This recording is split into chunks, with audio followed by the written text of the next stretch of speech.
Hello all, I am Dr. S.N.Zaware, Head Computer Engineering Department, AISSMS Institute of Information Technology, Pune. In this video, I am going to discuss about the spiral model of software development.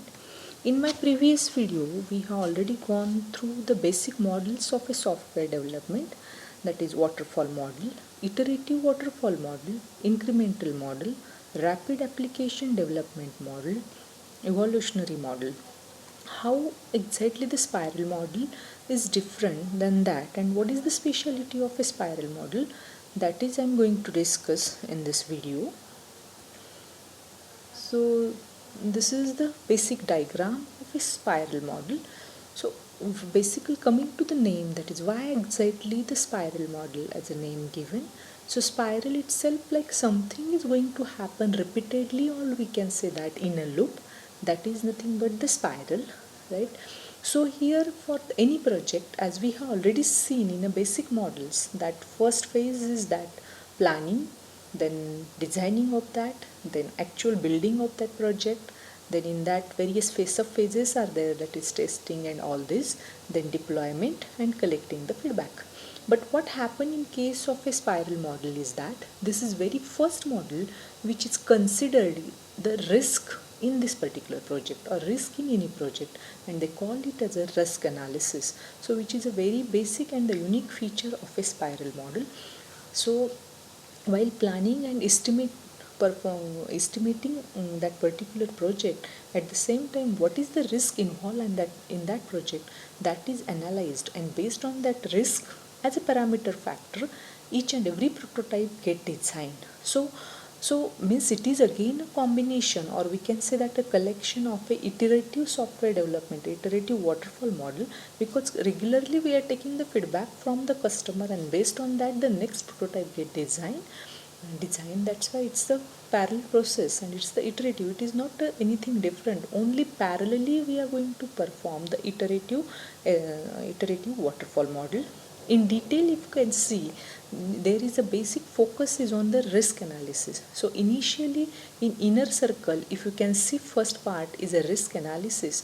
So in that risk analysis, based on whatever the current requirement and what is that project and what sort of risk might be there, by considering this risk, the first prototype get designed.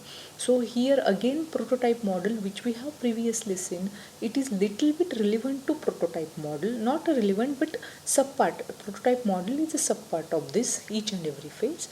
So this is the prototype. First of all, based on the current requirement and by analyzing the risk, first prototype get ready. That prototype, by making use of a different models or simulation softwares, that particular prototype get displayed or communicated to the customer. Based on that the reviews will be taken. Now again by considering the feedback or the reviews, second phase of risk analysis get highlighted, and it get clarified from both the side, customer side as well as from the developer side. So now based on this current, the second prototype get designed. So if in a second prototype, what is going to happen, so more detail about that project will get clear to developer also, right? So according to that, then software, all the phases, then if you can see here, software requirement, then their validation of that requirement. So based on the validation, again it is communicated to the customer by combining, means what is the status of their project. Previously might be they have given a very much overall statement. Now in detail, step by step, the development team is going in detail with that concepts, and but before developing that, they are going to communicate with the customer again. So once they say yes, then their final prototype get designed. So repeatedly this cycle up to suppose prototype 3. Now here question might becomes in our mind, how many times this prototype designing will be there. So till the customer satisfied with whatever requirement he has given, whatever his budget and whatever the estimation. See here in very first step, the estimation is also given to the customer. So it is not like this ki what developer has understand from the project, and in that point of view he is developing, or he is what we can say increasing the feature. It should not be like this. It is purely what is exactly the requirement of a customer that get transfer, until customer is saying yes, this is what I want, finally this is what my what we can say budget is, and this is what your estimation is, so I am happy with that, and then only they will go ahead. So this is then likewise up to that level the prototype get what we can say design. It's not like that here we have shown 3 means only 3 prototype. It is not like that. And again it depends upon the project size, budget, duration, everything, right? So in this way this process get what we can say repeated. And once suppose that prototype, suppose in this diagram prototype 3 is the final prototype which is sanctioned by the customer. So what happened now, so whatever they have finalized the final risk analysis of that, and then operational prototype is that basic prototype is converted into the operational prototype. So in that we need all our software development life cycle steps, that is design, coding, unit testing, then integration testing, then acceptance testing, and then services, and that now handover, or we can call it as a deployment of that project will be there on the customer end. And customer again checks objective alternatives and all these things, or very any constraints and all. And this is what about the complete project get ready by making use of a spiral model.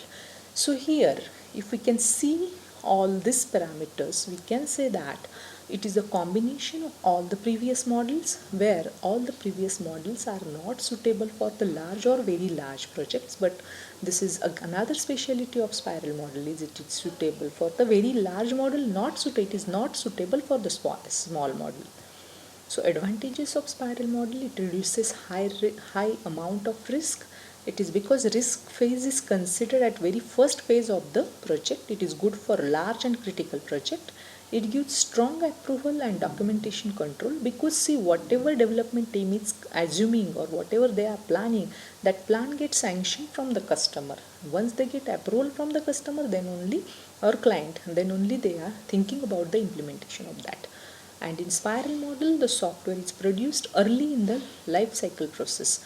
So because risk analysis and then design so all things get cleared, and that software, even though process is repetitive, but whatever they are generating, that is a pure what we can say requirement, what exactly customer expected. Then disadvantages are it can be costly to develop a software model, definitely, because each and every phase is considering all these parameters. It is not used for the small project. We can call it as it is the specialty of a spiral model, because itself is having a very huge spaces. So this is all about the spiral model and its concept. Thank you all.